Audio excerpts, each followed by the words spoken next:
नमस्कार, बहुत स्वागत है आपका न्यूज़ 18 के डिजिटल प्लेटफॉर्म पर। मैं हूं प्रशांत कटारे और मेरे साथ मौजूद है मेरे साथी आनंद। और आज हम फिर बात कर रहे हैं ईरान इजराइल अमेरिका युद्ध की। और इसमें सबसे बड़ा अपडेट जो आपको बता दें, दरअसल जो नए सुप्रीम लीडर हैं ईरान के, मुस्तफा खामनेई, उनका पहला संबोधन आया है सुप्रीम लीडर बनने के बाद। और ये संबोधन एक एंकर के जरिए पढ़ा गया है, और लेकिन इस संदेश में बहुत कुछ छुपा है। ये बता रहा है कि तनाव अभी खत्म होने वाला नहीं है, तनाव और बड़ा होने वाला है। ईरान जो करने वाला है आगे, उसका खामियाजा हो सकता है कोई नुकसान इजराइल और अमेरिका को भुगतना पड़े। संदेश दे दिया है कि जो शहीद हैं या जो बच्चे हैं, उनकी जिनकी जान गई है, उनका बदला लिया जाएगा। दूसरा, खाड़ी में हमले लगातार जारी रहेंगे, यानी कि जो देश अमेरिका के समर्थन या अमेरिका के लिए अपनी जमीन इस्तेमाल करने दे रहे हैं, वहां भी अभी हमले जारी रहेंगे, यानी किसी भी सूरत में यहां तनाव घटता हुआ नजर नहीं आएगा। और तीसरी बात, जो स्टेट ऑफ हॉर्मूज का जिक्र हो रहा है, उस पर बड़ी साफ लकीर खींच दी है मुस्तफा खामनेई ने। वो कह रहे हैं कि स्टेट ऑफ हॉर्मूज बंद ही रहेगा, वो किसी भी सूरत में खोला नहीं जाएगा, यानी कि तेल सप्लाई पर बहुत बड़ा असर पड़ने वाला है। इसके अलावा आपको ये भी बताएंगे आज की जो बड़ी अपडेट है कि आखिर क्या तीन बड़ी शर्तें क्या हैं यहां पर ईरान की। शुरुआत करते हैं। सबसे पहले आनंद, ये बताइए, बड़ा महत्वपूर्ण है जो बयान आया, उसमें क्या बड़ी बातें हैं। दूसरा ये कि स्टेट ऑफ हॉर्मूज तो सबसे बड़ी चिंता का सबब बन जाएगा अगर जो लाइन ले रहे हैं मुस्तफा खामनेई। बिल्कुल, देखिए, दरअसल जो ईरान के जो नए सुप्रीम लीडर बने हैं मुस्तफा खामनेई, इनका ये बयान ये दर्शाता है कि ये युद्ध जो है कि अभी और विस्तार लेगा और बड़ा होगा, क्योंकि इनके बयान में कहीं भी कुछ ऐसा देखने के लिए नहीं मिला है, कोई ऐसा वर्ड नहीं मिला है। क्योंकि ईरान लगातार, या फिर ईरान के जो मंत्री है, अधिकारी है, वो लगातार बोल रहे थे कि अमेरिका के सामने ईरान नहीं झुकेगा। वो बयान में ये असर दिख रहा है, मुस्तफा खामनेई के बयान में भी यही दिख रहा है।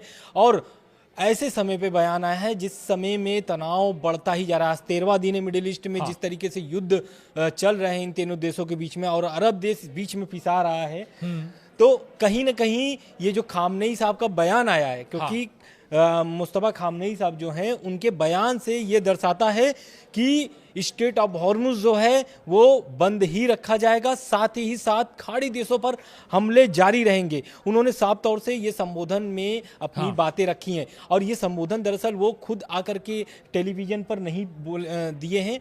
उनका संबोधन सरकारी चैनल जो है, उनका सरकारी ईरान की जो सरकारी टीवी चैनल है, वहां पर वो एंकर उनके संबोधन को पढ़ते हैं, और उस संबोधन में क्या क्या और उन्होंने बोला है, मैं आपको थोड़ा विस्तार से बता देता हूं। उन्होंने कहा है कि ईरान जो है कि इजराइल और अमेरिका को लगातार टारगेट बनाता रहेगा, क्योंकि ईरान और इजराइल ने बच्चियों को मार करके जो जुर्म किया है, या फिर उनके अधिकारी जो खामनेई साहब के साथ, जो आयतुल्लाह अली खामनेई थे, उनके साथ बहुत सारे अधिकारी भी मारे गए थे, उनके पिताजी खुद मारे गए थे। तो उसको लेकर के उन्होंने साफ स्पष्ट कर दिया है कि ये बदला अमेरिका इजराइल से लिया जाएगा। साथ ही उन्होंने ये भी बोला है कि अपने शहीदों और खासकर युद्ध में मारे गए बच्चों का बदला जरूर लेंगे। क्षेत्र में अपने दुश्मनों के सैन्य ठिकानों को लगातार निशाना बनाते रहेंगे, यानी लगातार जितने भी अरब देश में, उन्होंने इस बात को उसी में समेटा है कि अरब देश में जहां जहां अमेरिकी एयरबेस है, वहां पर लगातार हमला जारी रहेगा, जब तक अरब देश यूएस को अपने एयरबेस यूज करना बंद नहीं देते हैं। क्योंकि देखिए, यूएस जो है कि अरब देश के कंट्री जो हैं, उनके यहाँ एयरबेस है, वहां से वो हमला लगातार कर रहा है, वहां से लगातार दबाव भी बना रहा है ईरान पर।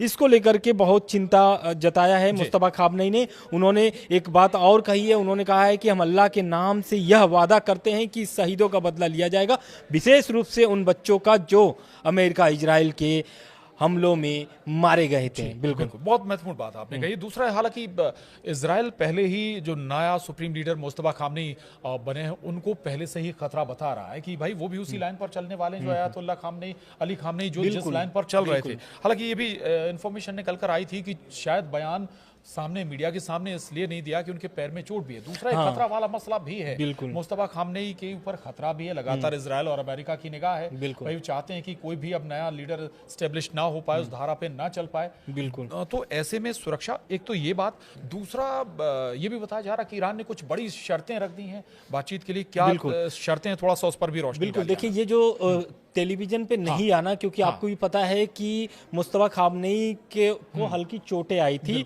और वो चोट उसी समय आई थी जिस समय वो उनके पिता पर हमला हुआ था, शायद वो वहां मौजूद थे, ऐसा दावा किया जा रहा था। मुस्तफा खामनेई के सार्वजनिक रूप से दिखाई न देना, यानी जो उनके संबोधन है वो एंकर ने पढ़ा है, तो उसको लेकर के ये कई रिपोर्ट्स ऐसे आ रहे हैं सामने कि अमेरिका इजराइल के हमलों के पहले दिन मुस्तफा खामनेई के पैर फ्रैक्चर हो गया था, उन्हें हल्की चोट भी आई थी। बताया गया कि वह उसी हवाई हमले में घायल हुए थे जिसमें उनके पिता और पूर्व supreme leader Ayatollah Ali Khamenei Khamenei की जो मौत हुई थी उसी हमले में। बिल्कुल। और साथ ही साथ एक खबर सामने और आ रही है कि ये जो मुस्तफा खामनेई साहब हैं, उनके बयान के बाद या फिर उनके बयान से पहले इजराइल जो है पलटवार का बयान आया हुआ है, क्योंकि आज पता इजराइल को भी मालूम था कि आज मुस्तफा खामनेई का संबोधन आएगा।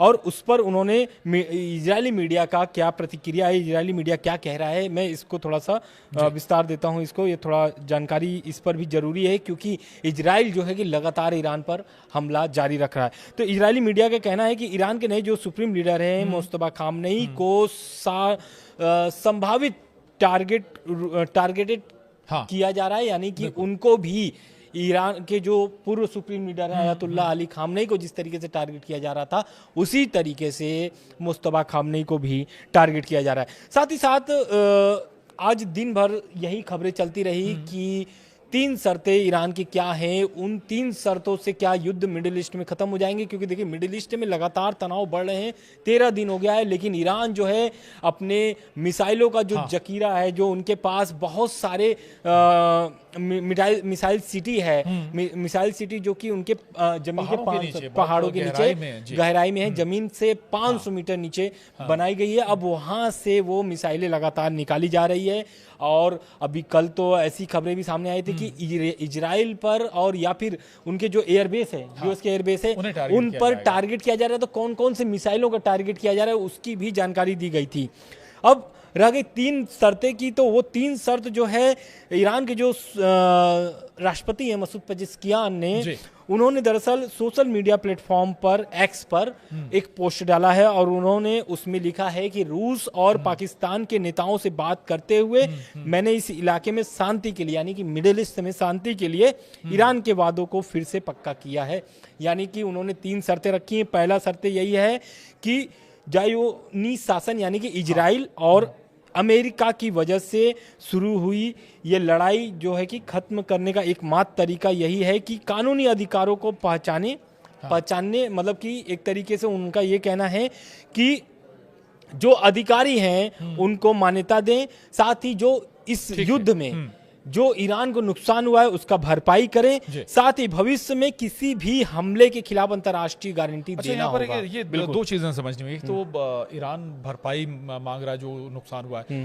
जितना नुकसान हमें लगता है हथियारों का जितना इस्तेमाल ईरान कर रहा है उसे कहीं ज़्यादा अमेरिका और इजराइल कर रहे हैं, और बड़े हथियार इस्तेमाल हो रहे हैं, कहीं ज़्यादा खर्चा ईरान और इजराइल और अमेरिका का यहाँ पर हो रहा है। लेकिन मैं थोड़ा सा और दूसरी जगह जाऊँगा। स्ट्रेट ऑफ हॉर्मुज जो इस वक्त सबकी चिंता का, विश्व बिरादरी की चिंता का विषय बना हुआ है आनंद। चिंता इसलिए भी है कि चूंकि तेल से अर्थव्यवस्थाएं चलती हैं, विश्व अर्थव्यवस्थाएं, और अगर तेल ब्रेक होता है, तेल का आयात देशों में ब्रेक हो जाता तो सब मशीनरी रुक जाएगी, वाहन रुक जाएंगे, फ्यूल रुक जाएगा, घर की गैस, घरेलू गैस तक पर असर पड़ रहा है। असर देश में हम देख रहे हैं, और ये साफ कह रहे हैं जो मुस्तफा खामनेई हैं कि स्ट्रेट ऑफ हॉर्मुज किसी भी सूरत में खुलेगा नहीं, खुलने नहीं देंगे। तो फिर समझिए कि विकल्प क्या है आपके पास। क्या ऐसे में इजराइल और अमेरिका को बैकफुट पर आना पड़ेगा? बिल्कुल। देखिए अब ये तो, क्योंकि देखिए अमेरिका देखिए ताकतवर देश है, बहुत ताकतवर से देश है, और उसको हम जानते भी कि उनके पास किस का हथियार है। अभी तो फिलहाल वो दबाव बना करके ईरान को रिजिम चेंज करने का वो जो सपना लिए हैं वो करने में सफलता हासिल कर रहे हैं। हालांकि इसमें जो खबर सामने आ रही है आज की, मुस्तफा खामनेई साहब के बयान के बाद, या फिर उनके बयान के आशंका जो थी कि इसी टाइप से बयान आएगा, उसको लेकर के आईआरजीसी का एक्शन क्या दिख रहा है स्ट्रेट ऑफ हॉर्मुज में, तो दरअसल वहां पर अमेरिकी तेल टैंकर को फिर से निशाना बनाया गया है, और आईआरजीसी का जो एक तरीके से उन्होंने चेतावनी दिया था उसका पालन नहीं किया गया है। अमेरिकी जो जहाज या फिर उनके जो टैंकर हैं वे उनके चेतावनी का जो मतलब उन्होंने चेतावनी दिया था उसका वो पालन नहीं कर रहे हैं। यही कारण है कि स्ट्रेट ऑफ हॉर्मुज में अमेरिकी जहाज़ों पर फिर से ईरान की तरफ से हमला हुआ है। वहीं कुवैत के इंटरनेशनल एयरपोर्ट पर भी हमला हुआ है, वहां पर कई जो ईरानी ड्रोन है वहां देखे गए हैं। साथ ही दुबई के डाउनटाउन में भी जोरदार हमला हुआ है, धमाका हुआ है, आवाज सुनाई दी गई है। साथ ही यरूशलेम में सबसे बड़ी खबर, क्योंकि देखिए इजराइल लगातार इस पर बोल भी रहा था कि इजराइल का कहना था कि ईरान जो है हमला कर रहा है और यरूशलेम भी उसके टारगेट में आ रहा है। तो ये ईरान की ओर से फिर से इजराइल के यरूशलेम में बड़ा हमला किया गया है। यहाँ पर युद्ध सायरन की जो है कि आवाज सुनाई दी गई है, भीषण धमाका भी सुनाई दिया गया है। तो समझिए कि ईरान जो है कि लगातार इजराइल पर टारगेट कर रहा है। और ये एक बात और आपको समझा देते हैं, क्योंकि इजराइल जो है, जो भी ईरान से मिसाइल दागा जाता है, लगभग 1600 किलोमीटर या फिर 2300 किलोमीटर ऐसा उनकी दूरी है, लेकिन इन दूरियों को तय करते हुए 12 मिनट में जो है कि ईरान का जो मिसाइल है वो इजराइल पर गिरता है। लेकिन इस सफर में 12 मिनट के सफर में 5 लेयर से गुजरना पड़ता है ईरान के मिसाइलों को। और यही कारण है कि एक भी मिसाइल अगर इजराइल में गिरता है तो ईरान इस पर बहुत बड़ी जीत मानती है, क्योंकि तो इसके लिए ईरान फिर करता है कि एक साथ बहुत सारी मिसाइलें दागता है ताकि जो डिफेंस सिस्टम है वो ब्रेक हो जाए। दूसरा, अभी यरूशलेम का आप जिक्र कर रहे थे, अभी हमारे ख्याल में शायद हम चर्चा कर रहे थे कि यरूशलेम में अल अक्सा मस्जिद को लेकर साजिश रची जा रही है। ईरान की तरफ से भी ये इशारा किया गया था कि भाई हमला इजराइल ही करेगा अल अक्सा मस्जिद पर, जो 3 सबसे बड़े धार्मिक स्थल हैं मुस्लिमों के, उनमें से एक अल अक्सा मस्जिद मानी जाती है, ठीक है, और उस पर हमला खुद इजराइल करेगा और आरोप लगाएगा ईरान। बिल्कुल, ये ईरान का आरोप था, लेकिन हालांकि इस पर इजराइल का भी स्पष्टीकरण आ गया। इजराइल ने भी साफ तौर से बोल दिया है कि ये जो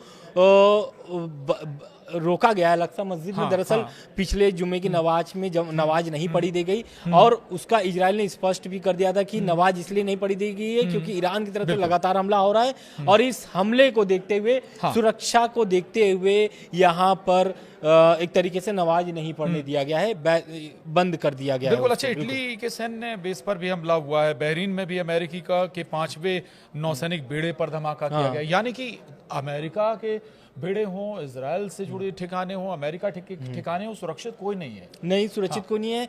और आज जो मुस्तफा खामनेई का बयान आया है उससे ये समझ में आया है कि ईरान जो है कि अब हमला जो है अपना और तेज करने वाला है, क्योंकि 13 दिन के बाद भी देखिए ईरान डटा हुआ है, युद्ध में लगातार हमले कर रहा है। और मुस्तफा खामनेई यानी कि ईरान के जो सुप्रीम लीडर है वो खुद इसके समर्थन में है, क्योंकि मसूद पेजेश्कियान ने 3 शर्तें रखी हैं। और इसके पहले भी आप समझिए कि ये जो शर्तें हैं, इस शर्त से पहले भी जब बात हो रही थी जेनेवा में या फिर ओमान में, जब यूएस और ईरान की जो बैठक चली थी उसमें भी बहुत सारी शर्तें रखी थी ईरान ने कि भाई अगर आपको शर्त रखनी है तो पहला शर्त उन्होंने यही रखा था कि भाई जो है कि मेरा जो मिसाइलें हम बना रहे हैं वो बनाते रहेंगे। साथ ही परमाणु प्रोग्राम पर बात करेंगे, क्योंकि उनका परमाणु प्रोग्राम JCPOA की अगर बात करें 2015 में JCPOA के तहत जो बातचीत हुई थी वो फिर से वही चीज को दोहराना चाहते थे, लेकिन बात नहीं बनती है। आज देखिए युद्ध का 13वां दिन है, 13वें दिन भी मसूद पेजेश्कियान जो है ईरान के राष्ट्रपति, वो फिर से 3 नए शर्तें रखे हैं, और ये 3 नए शर्त अगर मान लेता है अमेरिका इजराइल